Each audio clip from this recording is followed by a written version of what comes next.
I have to be honest with you, I don't really feel like doing this right now, much less doing this and making a video about it. But it needs to be done, and I'm tired of stuff sitting around, so I'm going to do it. This machine here, as of this moment right now,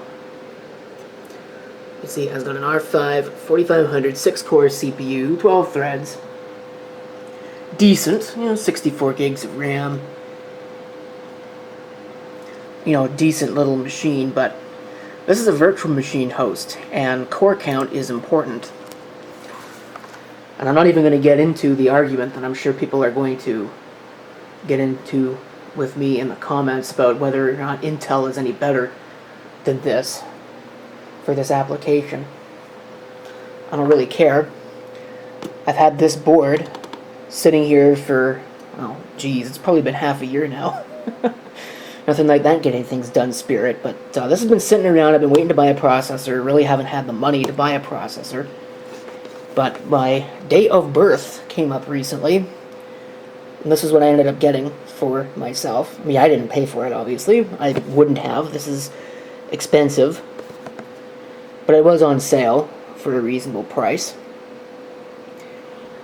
This is the biggest processor I think I have ever purchased. I do have the 5800X3D that I bought for my main computer, but that I think it's only an 8-core. It might be 12, but I'm pretty sure it's only an 8-core. And core count is important here. So again, to stave off the pre-arguing in the comments, where I'm going to pre-argue with the comments, I guess is really what I mean to say. I'm not interested in having the platform war. I happen to think that Intel is crap for the price point. And Intel as a company, if it weren't for the brand recognition, they would have gone out of business 20 years ago. But the brand recognition is what they've got. And I won't deny that there are some applications for which an Intel processor makes a lot of sense.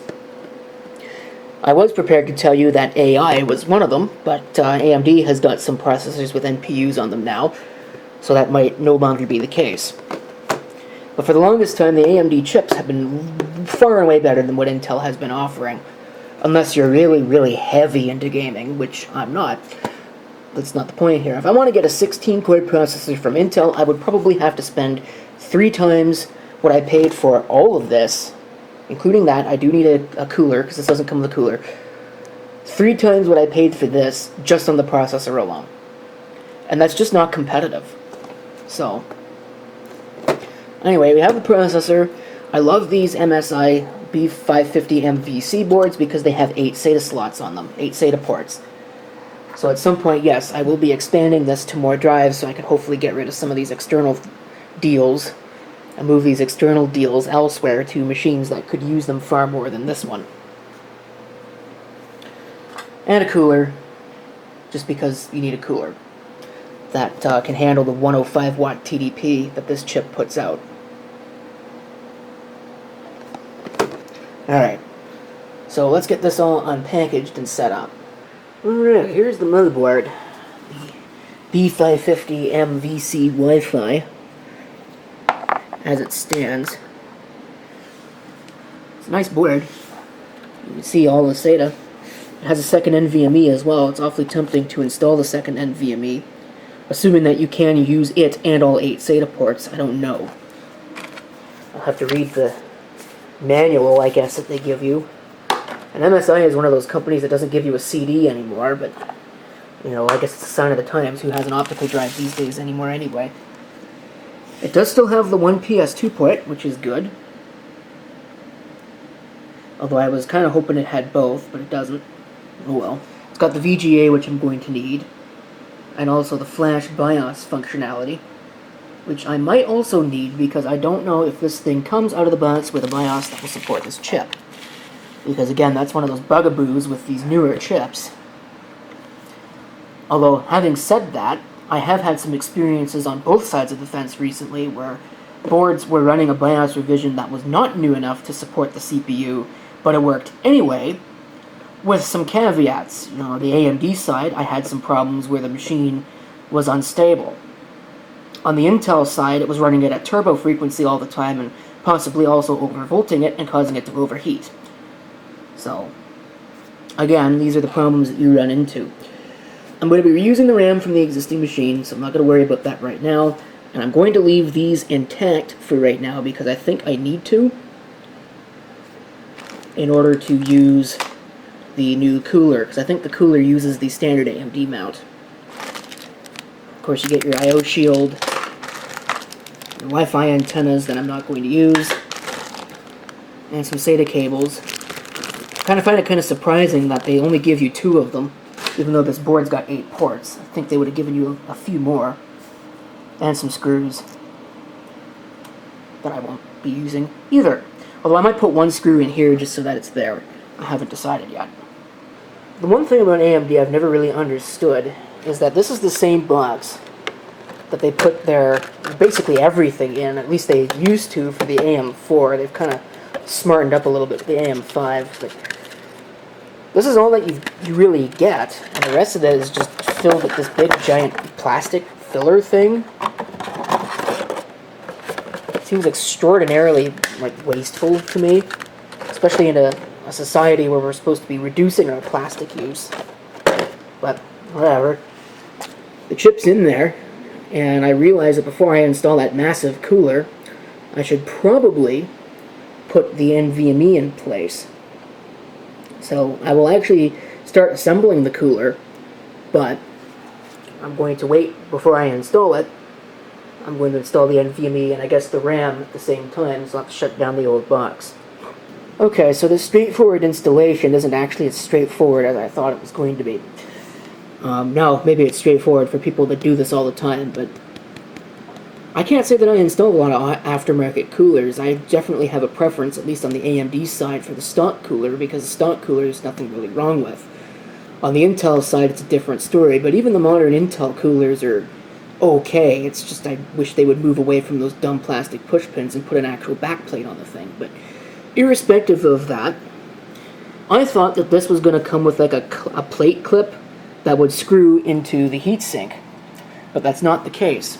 The older setups did. They had the little thing which would use the little clamps that you would then, well, clamp to the existing plastic bits, which it's hard to see now because I put them away, but they go there. But no, this one doesn't have that. You still need to use this metal bracket and these orange little plastic things. So I still had to pull those plastic bits off, put these orange ones on, which interestingly don't actually fit properly. I had to push them. Maybe that's normal, I don't know. And then I was having one hell of a time trying to get the metal bracket on because I didn't notice that there were notches where this is supposed to go on the side. I was trying to align it with these holes here and it wasn't aligning, and I'm like, what the heck? So who didn't do their one job on that one? But as it turns out, there's notches in the side here that you're supposed to use. But I think I'm good to shut down the existing machine, put the RAM on, put the SSD on, and then put the cooler on. And of course the thermal compound. Okay, let's shut this thing down. I'm just going to close out everything. Everything should shut down here. Should see a lot of things just disappear in rapid fire succession.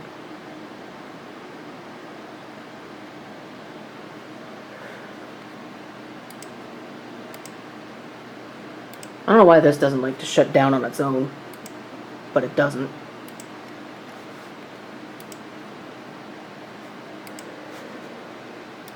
Of course, I don't think that's even on the thing, so I'll have to fix that up. And I'm just waiting for these.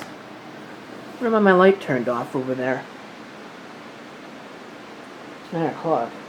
Maybe that's why.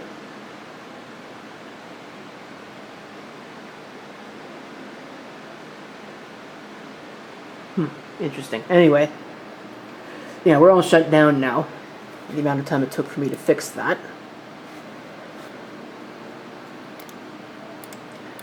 So we're going to go ahead and shut down. This is a planned hardware installation. Let it do what it needs to do. Maybe this will actually finally solve my stuck hard drive LED problem. I don't know, but kind of doubt it. Okay, here's a look inside of the beast. It'd probably be easier if I pull out the SATA connections as well while I'm at it, so I'll probably go ahead and do that. Maybe even just pull the drives out entirely. Again, just to make my life a little bit easier for installation. It'd be far easier to pull out the power supply too, but let's not get carried away here. Okay, here we go. I forgot to mention I will be reusing the existing video card as well, just because I will need to do that. So, I've pulled the RAM out and the SSD out of this. Now I just need to pull out the board. Notice is missing a screw up there in the corner. That's nice. Must have used it for something else, but yeah, that's pretty much ready to go over there now. Some bugbears lurking in the shadows. Number one, of course, is whether or not the BIOS is going to support that chip out of the box. I'm kind of expecting that it won't. But that's easy enough to fix, but I don't know if it's going to like that RAM. I've had some problems with that RAM trying to get it working, and I remember even having problems in this machine trying to get that RAM to work reliably, but I don't know. That is a newer system, so maybe it'll be just fine. But now I gotta get this out, get the heatsink on that, and get it put in here. Okay, we are in place. Oh boy, what a bunch of fun. Things are really tight in there. I really don't like the front panel design on this board. I think that the FP should have been over here, but I guess because there's so much SATA, at least put it in place of where that USB 3.0 is. I don't understand why it had to be right there. It's just kind of not convenient. So, anyway, now I gotta plug the drives back in. That ought to be fun. Okay, all the drives are in place, everything's here. Everything is hopefully plugged in. We should be ready for the first power up. Be interesting to see if I can actually put this in place. I will have to pull off the little thing there, but I don't think this cover is going to fit back on this case. I'm getting the feeling that something is going to go wrong here, but you only live once.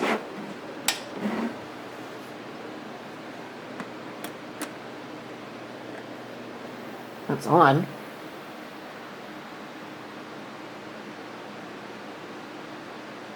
This might take a bit to post. Saw the LED there. The board does have post LEDs on it, but I can't see them. Of course, I put the cover on.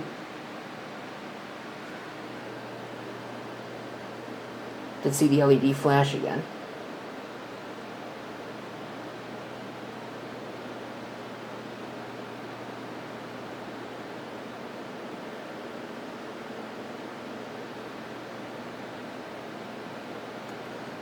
This is not promising.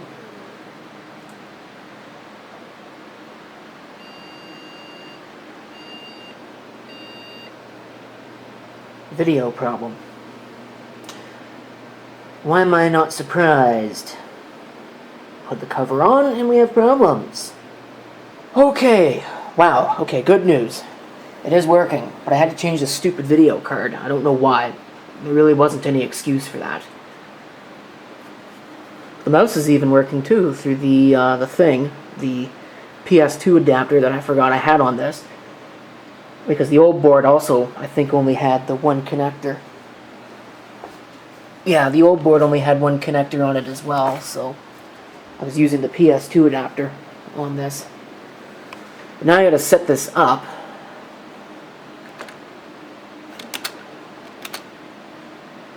Get this all configured. That might take a bit here. Okay, I think I've got it configured. So, in theory, if I come into the settings, the one interesting thing that you should know is that trying to control it used to be called the virtualization, the VT mode, AMD calls it SVM, is under OC, Advanced CPU Configuration, SVM mode. The other thing that I am going to do is I'm going to turn the XMP on. We should be good to go. on that. They power off. I know that the Intel ones power off, but this one didn't. See if it boots. And it should boot without any intervention at all.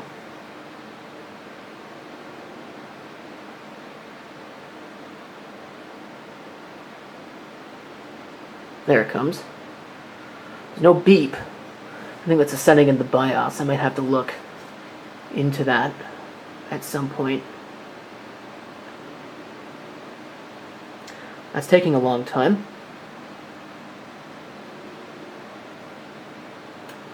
Now what? What are we waiting for?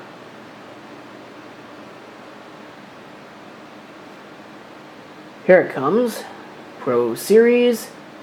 Booting. There'll probably be 1,000 drivers that need to install. If it's even booting to the right thing, which it might not be. Or if it will boot, because who knows. Although I've never had a problem with that. Usually it just kind of works. This should be a lot faster. I don't know why this is so slow. It's actually kind of silly when it gets right down to it. Okay, we've run updates and all of that. Take a look at this. I love the looks of that. All 32 threads. Of course, memory-wise, 3200, good. Everything there is good. I have my disk stuff. All the disks are accounted for, so at this point, all that I should really need to do is come in here and run the start script and close out this video. You see, I did go ahead and put the sticker on there. That is now in focus. Took forever to focus on, of course. I'll put the side panel on later. Right now, I just kind of want to wrap this up. So, thank you for watching. If you've got any comments, leave them below, and stay tuned, because we will be doing something with the old hardware at some point. I do have to figure out the RAM situation first, though.